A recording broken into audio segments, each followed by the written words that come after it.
Hello, fellow film theorists. Today we're going to be talking about Soviet cinema's graceful two-decade fall.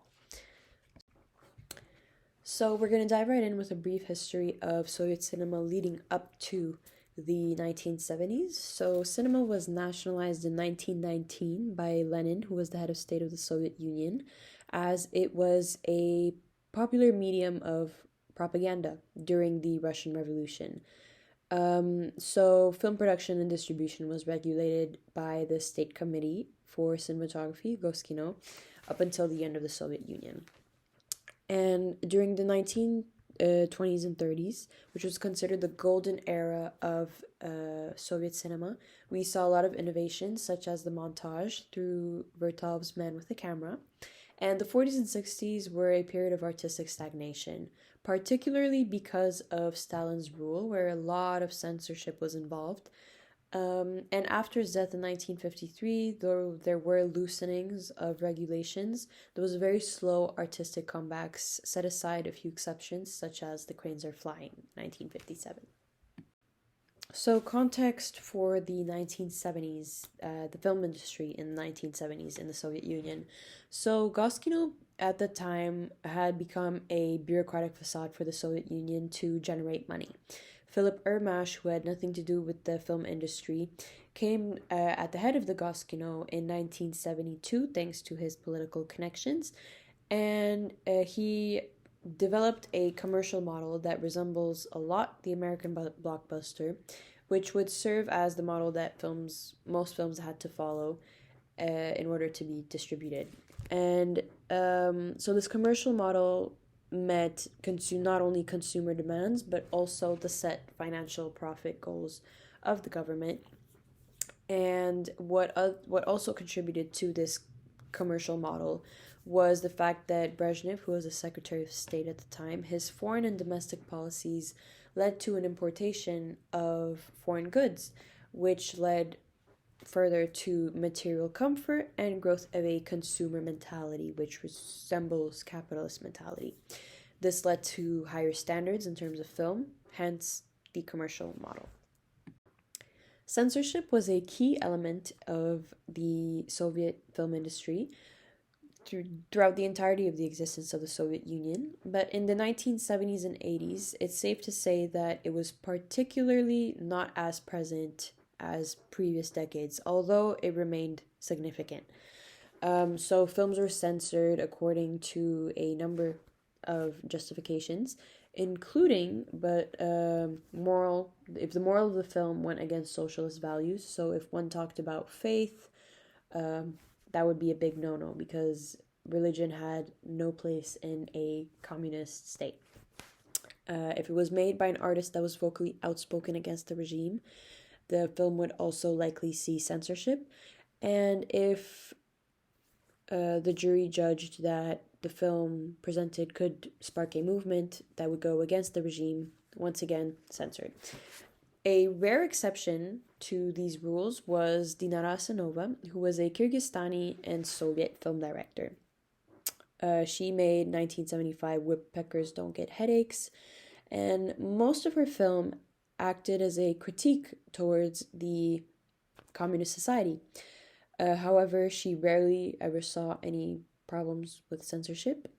Unlike Andrei Tarkovsky, who unfortunately saw a lot of censorship issues because his work often touched faith, religion, and war, which was another big no-no for the Soviet Union.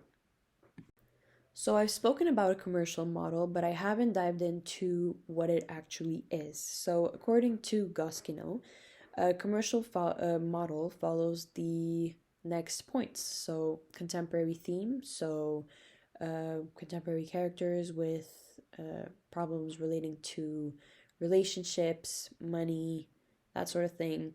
Russian productions were favored over other Republic productions, so they would obviously have access to wider distribution, bigger budget. Adaptations of popular books were well received. It had to have a fast tempo, continuity, simplicity, grand effects. So, explosions, costumes, that sort of thing attractive, appealing characters, and an appealing title. So, if I haven't said this before, this resembles an American blockbuster minus the sex and violence.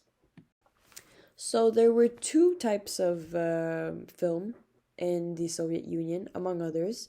But the clashing movements would be the elite film, so it would be avant-garde or aesthetic oriented, and those wouldn't be distributed as much because officials were worried that anti Soviet Union themes would be pushed through the aesthetic. So it was much easier to control a commercial film where it was easy to see if it aligned with socialist values and its ideology. So the dominant genre film in the 1970s and 80s was the Bытовой slice of life film. Literally, Bытовой translates to domestic, so it would be a domestic slice of life film. So it was a dominant trend in the 20s and 30s. It followed stories about contemporary people, their lives, their relationships, problems, morality. So obviously, that was very good for the commercial model, as once again, we want to see contemporary themes. It could go from anything from a comedy to a problematic melodrama. But I would personally say that even if we are talking about the funniest comedy in the Soviet Union, there would always be a lot of heavy emotion and themes in it. So, Bытовой classics that really stand out and capture the essence of Soviet cinema in the 1970s and 80s are the following three. So, first we have Irony of Fate, 1975 by Razanov. It follows the love story of two working class people who have the same address, the same apartment, but in different cities. This pokes fun at the Soviet architecture of the time, so the big block uniform buildings in every town. Then we have 1979, Moscow Does Not Believe in Tears, which is the only Soviet film to have won an Oscar for Best Foreign Film. This follows a chief of a factory who falls in love with a commoner. It goes on themes as single parenting, love. Then we have 1980 Garage by Razanov once more. And what makes this particular film stand out is that it does not have your stereotypical attractive lead character.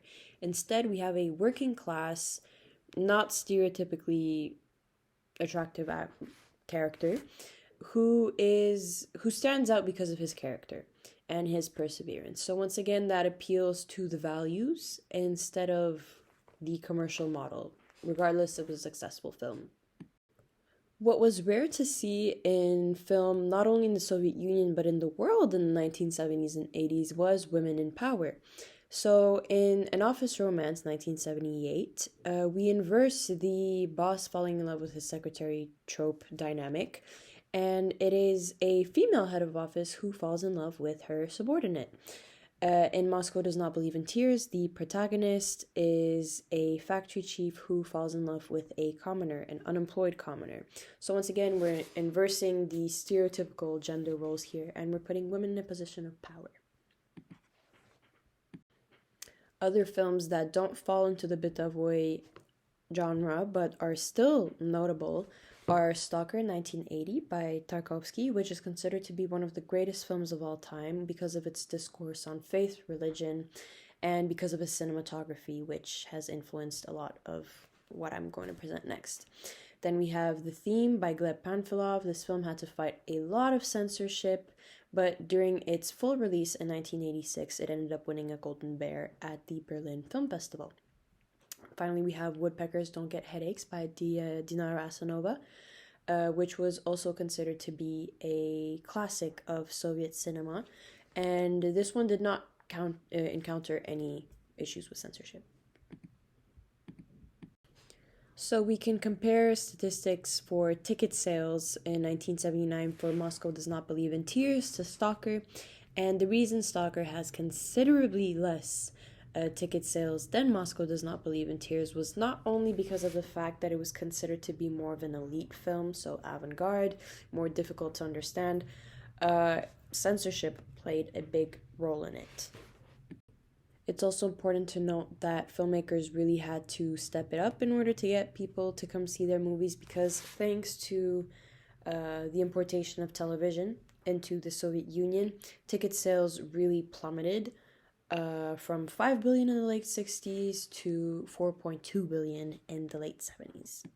So I'm going to end my presentation by speaking on the influence that Soviet film had on film nowadays, particularly on American film, but on Russian film as well.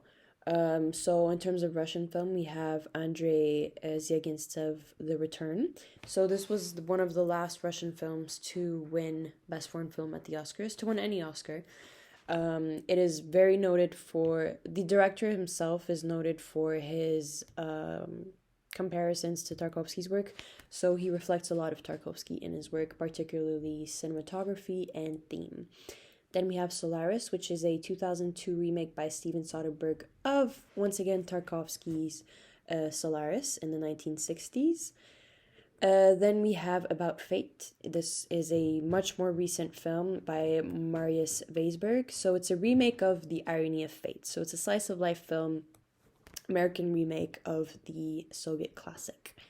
Finally, we have Inception 2010 by Christopher Nolan, for its thematic, for its kind of poetic approach to sci-fi. It is also compared to Tarkovsky's Solaris, but I would personally say that Interstellar is a better fit for comparison to Solaris, because once again, it provides a poetic and emotional take on sci-fi, unlike blockbusters such as Star Wars and Star Trek. Although I'm going a bit over time, I wanted to present my sources, and I hope that you enjoyed this presentation and that you learned a lot from it, and that you were possibly inspired to watch some of these iconic films. Thank you. So here are my source materials, so basically all the films that I referenced throughout this presentation. And over the next 3 slides are all the images that I used for this presentation as well. So all the film posters and artists that I showed. So thank you again for watching this presentation. Hope you enjoyed.